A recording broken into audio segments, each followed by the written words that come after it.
Serena? Ako nga. Kumusta ang pakiramdam mo? Nahihilo ako. Si William, nasan siya? Bakit ikaw lang ang narito? Pumasok siya sa klase. Babalik din siya dito mamaya. Siya bang nagdala sa akin dito? May iba pa ba? Wala naman ibang nag-aalala at nagmamalasakit sa'yo. Anong sinabi mo? Wala. Magpahinga ka na. Kailangan mo yan para mamaya. Huh.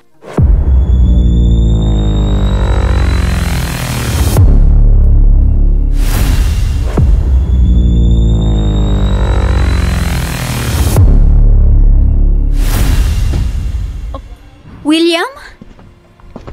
Ako nga. Nasabi sa akin ni Serena na ayos ka na raw. Kaya hindi na ako nagdalawang isip na puntahan ka rito.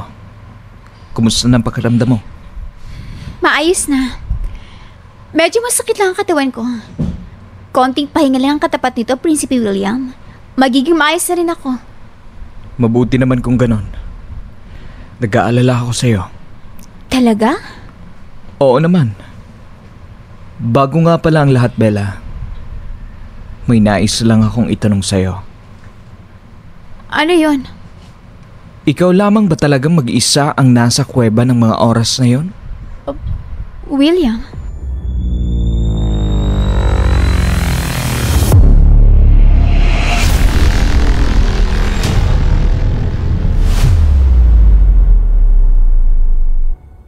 Kumusta ang pakiramdam mo, Sabrina? Masakit na lang ang katawan ko, Lucas. Pero maayos na ako. Salamat nga pala sa pagliligtas mo sa akin. Kung hindi dahil sa iyo, baka kung ano nang nangyari sa akin. Natagpuan na lamang kitang nakahandusay. Hindi ko nakita kung sino ang may kagagawanan sa iyo. Pero ngayon gising ka na. Siguro masasagot mo na ang tanong sa iyo ni Lolo Yohe. Hindi pa? Wala akong matandaan. Sabrina naman, wag mo naman kaming pahirapan. Sabihin mo na sa amin, baka matulungan ka namin. Huwag na kayo mag-alala, Lucas. Ayos na nga ako. Kaya ko naman eh. Ang tinatanong ko sa'yo, kung sino may gawa ng lahat ng to sa'yo, yun lang naman. Bakit hindi mo kayang sabihin? Lucas. Sige, hindi kita pipilitin. Ayoko naman napilitin ka. Basta kung handa ka nang sabihin sa akin, nandito lang ako, handang makinig. Lucas.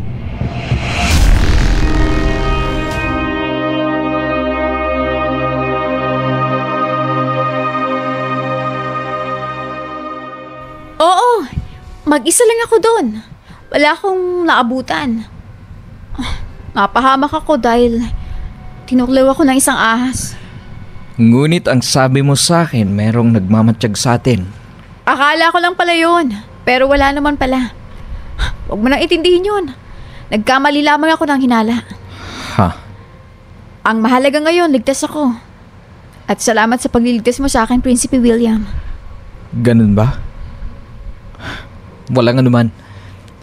Hindi naman kita pababayaan. William, pwede bang iwan mo muna ako? Gusto ko muna mapag-isa. Maaari ba yon? Sige. Papasok na lang ako sa susunod na klase. Babalikan na lang kita mamaya. Salamat. Sige. Hindi niya pwedeng malaman ang tunay na nangyari sa akin. Hindi maaari.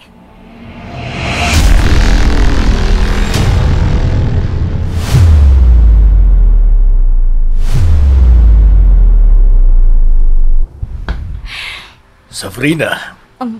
Lolo. Wala ka pa rin bang balak sabihin sa amin ang tunay na nangyari sa'yo? Mas pipiliin mo pa rin bang ilihim sa amin? Ayoko lang hong mas lumala pa ang sitwasyon. Ang mahalaga naman po ay ligtas ako, hindi po ba?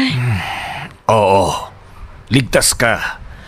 Pero wala kaming ideya kung anong nangyari sa'yo. Kung bakit mo sinapit yan. Kasi noong umalis ka dito, maayos ka. Nawala ka lang saglit at ganyan na ang sinapit mo. Masakit para sa amin ang nangyaring to sa'yo, Sabrina. Kaya kung maaari sana, ay sabihin mo sa amin ang totoo. Lolo. Pero kung matigas ka talaga, At ayaw mong sabihin. Sige, wag mo nalang sabihin. Kagaya ng una kong pagtatanong sa'yo. Ay sige, hahayaan kita. Pero kapag handa ka na, makikinig ako. Kami ni Lucas. Lolo.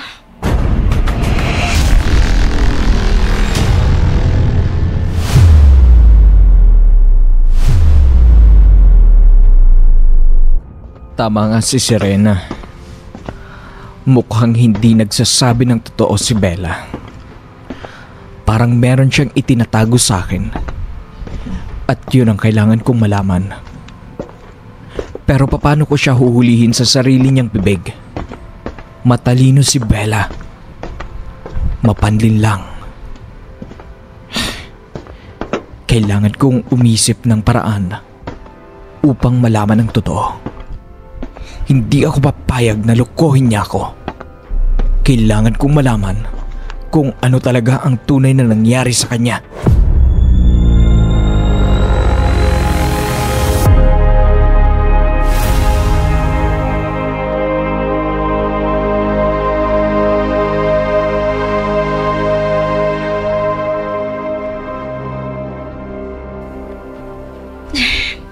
Lucas. Safrina, bakit ka pa bumangon sa pagkakahiga? Alam mo namang nanghihina ka pa. Mas lalo lamang ako manghihina kung patuloy akong mahihiga doon. Kaya mas pinili kong bumangon na lamang. Anong ginagawa mo? Nagluluto para sa'yo. Gutom ka ba? Hindi pa naman. Alalang-alala kami sa'yo ni Lolo. Lalo na at nasa ganyan kang kalagayan.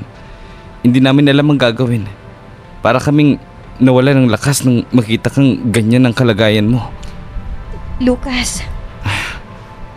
Alam ko naman na wala kang balak sabihin sa akin ng totoo. Kaya hindi na kita tatanungin ulit. Nasa sayo na lang kung magkukusa kang sabihin sa amin. Patawad. Pero mas makakabuti siguro kung wag na. Kung ako na lang yung nakakaalam. Mas maganda yon. Hindi na kayo madadamay pa. Pamilya mo kami. Tapos ayaw mo kaming madamay? Safrina naman. Lucas, unawain niyo na lang ako. Safrina.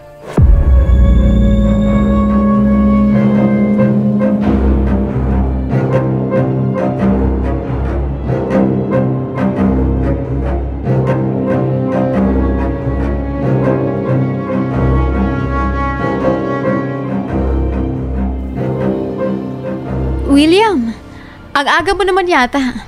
Tapos na ba yung aralin? Oo. Madali ko lang namang natapos.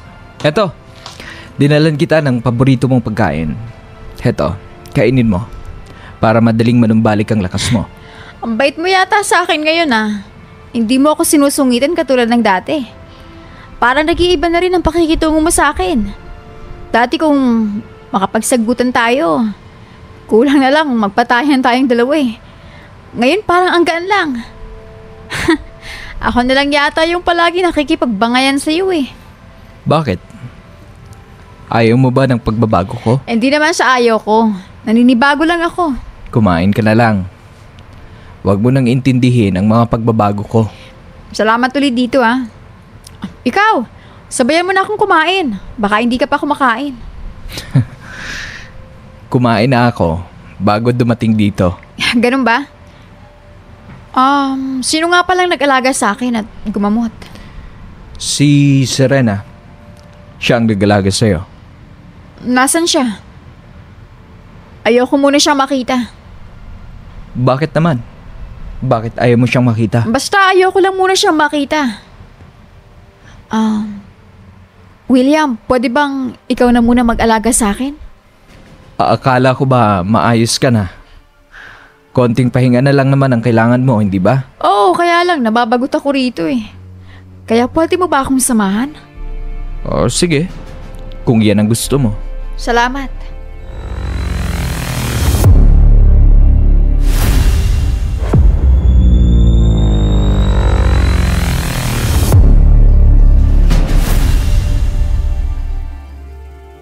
Ang sakit ng liig ko. Malakas ang bela na yon. Nangingitim pa rin ang marka sa liig ko. Ang marka ng pananakal niya sa akin. Mainit talagang dugo namin sa isa't isa. Simula't simula pa lang, Iba ng pakiramdam ko sa kanya. Kabaliktaran ng kagandahan niyang kapangitan ng ugali niya. Pareho sila ng prinsipe. Pangit ang mga pag-uugali. Nung bata pa ako, pinangako ko sa sarili ko na hindi ako magpapatalo kay Bella uli. Pero bakit ganon? Bakit talo pa rin ako? Bakit mas lamang siya sa akin? Hindi ko dapat iniisip yan. Iba ako sa kanya. Magkaiba kami. At sa susunod na pagharap namin, sisiguruhin ko na hinding-hindi na ako magpapatalo. Hinding-hindi na.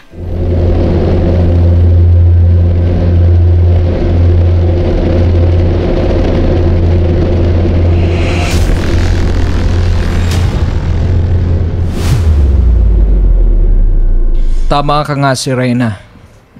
Hindi nga siya nagsasabi ng totoo. Nang tanungin ko siya, hindi niya ako masagot ng diretso. Marahil nga ay meron siyang itinatago sa akin. Sinabi ko naman po sa inyo, mahal na prinsipe. Pero hindi ko pa naman sigurado. Kayo na lang ang bahalang tumuklas kung ano man ang tinatago ni Bella. Marahil ay may dahilan kung bakit ayaw niyang sabihin sa'yo. Pero mas nakakainis ang hindi niya pagsasabi sa akin ng totoo. Bakit hindi niya na lang sa akin sabihin? Siya lang ang makakasagot niyan sa'yo, mahal na prinsipe. Naguguluhan ako sa nais palabasin ni Bella. Unawain na lamang natin siya. Marahil ay meron siyang pinagdadaanan, kaya siya nagkakaganyan. Serena.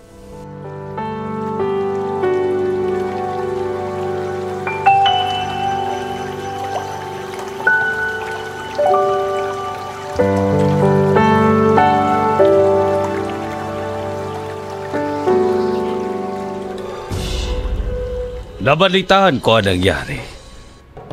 Kumusta naman kaya sila? Hindi ko alam. Hindi pa naman ako nakakabisita sa academy. Nais mo bang pumunta ako doon? Wag na. Hayaan mo na lang sila. Total, ginusto naman nila yan. Kaya wag mo nang pakialaman. Bahala ka. Pero hindi ko akalain na marunong ka rin palang mag-alala sa anak mo. Natural, anak ko pa rin siya. Kailangan ko siyang alagaan. Siya nga pala, mahal kong hari. May nais akong sabihin sa'yo.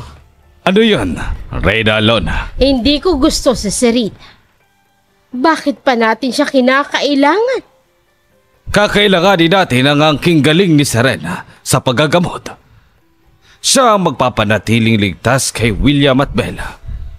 Galing siya sa kilalang angkan na magagaling na healer. Kaya malaki ang tiwala ko sa angkin niyang kakayahan. Malaki talaga ang tiwala mo sa kanila. Pero hanga din naman ako sa kakayahan niya. Magaling talaga si Serena. Pero hindi ko lang gusto ang kanyang pag-uugali. Masyadong matalas ang kanyang dila. Nakakainis! Hayaan mo na. Huwag mo na lamang pansinin si Serena. Ang mahalaga, malaki ang magiging pakinabang niya sa atin pagdating ng oras. Tama ka, mahal kong hari. Tama ka.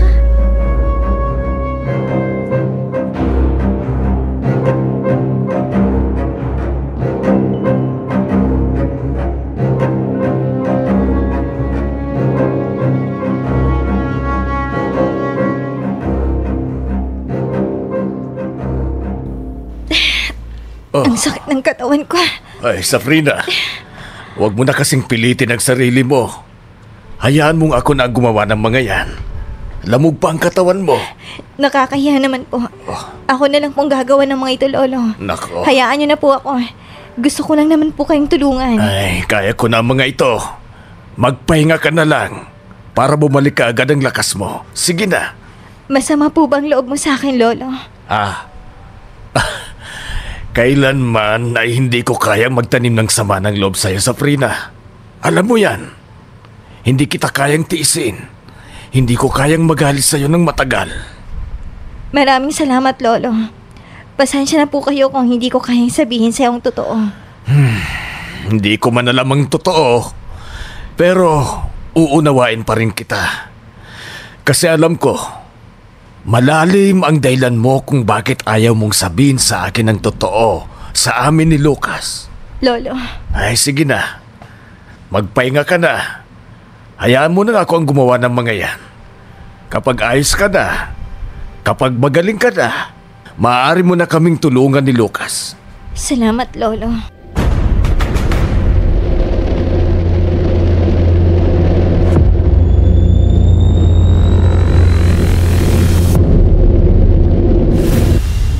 Aalamin ko ang totoo. Malalaman ko rin ang totoo. Serena, kung may itinatago nga ba siya? Mahal na prinsipe. Pero malakas naman ang pakiramdam ko na hindi niya ako lulukohin. May tiwala naman ako sa kanya, Serena. Pero may parte sa akin na nagsasabing meron siyang itinatago. Kung meron man po siyang itinatago, sigurado ako may dahilan siya, kamahalan. Ano man ang dahilan na yon, kailangan ko pa rin malaman. Magkasama kami ng mga oras na yon. Naabutan ko siyang halos wala ng buhay. At pagkatapos ay sasabihin niya sa akin na wag ko na lang pansinin. Alam niya ba kung anong sinasabi niya? Pinag-aalala niya ako. Akala ko mamamatay na siya. Unawain mo na lamang siya, mahal na prinsipe. Baka kapag maayos na siya, magawa niya nang sabihin sa inyo ang totoo. Sana nga, Serena.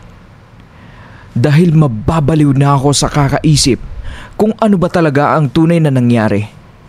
Bakit nagawa niyang ilihim sa akin ang lahat? Mahal na prinsipe.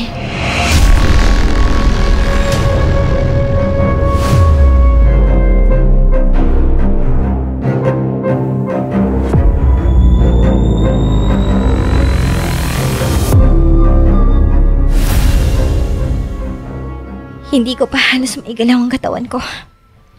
Kasalanan to lahat ng babaeng yon. Ni Bella. Bakit bang laki ng galit niya sa akin? Hindi ko naman siya pinakikialaman. Pero ang init ng dugo niya sa akin. Parang anumang oras ay gustong-gusto niya akong tirisin at saktan. Gayong wala naman akong ginagawang masama sa kanya. Sa bagay. Mga walang hiya naman talaga sila. Noon pa man, nagawa na nila akong saktan. Kaya ano pa nga bang aasahan ko? Wala. Galit ako sa kanila ng prinsipe. Galit ako sa kanilang dalawa.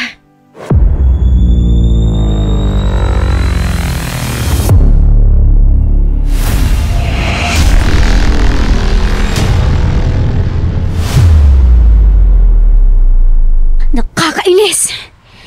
Namamatid pa rin ang katawan ko. Nakakainis sa babaeng yun. Muntik na akong mamatay ng dahil sa kanya. Gusto ko siya patayin pa ng paulit-ulit. Mainit talagang dugo ko sa babaeng yun. Lalo na kapag nakikita kong itsura niya. Hindi nagkakalayo ang angkin naming ganda. Pero hindi. Mas maganda pa rin ako sa kanya. Pero ang lakas ng presensya niya. May kakaiba sa babaeng yun. At hindi ako magkakaganito kung wala akong nararamdamang kakaiba sa kanya. Malaking balakid talaga sa akin ng babaeng yun. Isa siyang malaking bikik sa lalamunan ko.